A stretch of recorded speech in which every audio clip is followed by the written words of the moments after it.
Engagement, vitesse, précision, autant de points qu'ont travaillé avec acharnement les skieurs de l'équipe de France Handisport.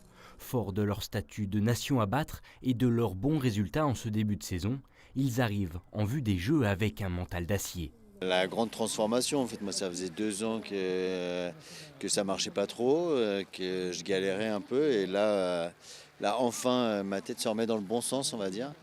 Du coup, ouais non c'est top, ça arrive vraiment au bon moment. Donc ça veut pas dire forcément que j'aurai des médailles, mais ça va dans ce sens-là. En tout cas, je suis assez content et je pouvais pas rêver d'un meilleur début de saison, on va dire. À quelques semaines de leur départ pour la Corée se dessinent donc les objectifs précis à atteindre.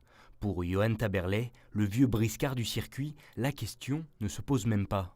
Il faut aller chercher l'or parce que je sais que j'en ai les capacités. Après, c'est des questions de confiance en soi, c'est des longues mises en place. Cette année, oui, j'ai mis beaucoup de choses en place pour décrocher l'or. Malgré tout, tu vois, on dit que on peut avoir peur de la gagne. Je pense que c'est ce qui m'arrivait un peu jusque-là. Aujourd'hui, j'en ai de moins en moins peur.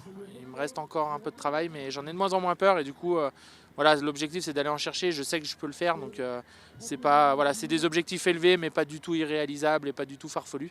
Quant à Marie Bochet, leader incontesté et incontestable du circuit mondial, elle préfère miser sur son expérience pour aborder avec philosophie cette grand-messe du ski handisport. Le seul objectif, c'est de pouvoir exprimer mon plein potentiel au jeu, d'arriver à passer au-dessus de toute cette pression et tout ce qui va un petit peu naviguer autour de ces compétitions, de ces 5 jours de compétition, et de vraiment juste me concentrer sur mon ski et sur moi. Et ça, c'est vraiment mon objectif pour pouvoir vraiment prendre du plaisir là-bas et de rentrer sans regret en ayant tout donné.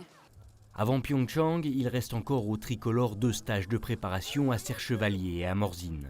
2 rendez-vous pour régler les derniers détails et arriver au mois de mars dans les meilleures dispositions possibles.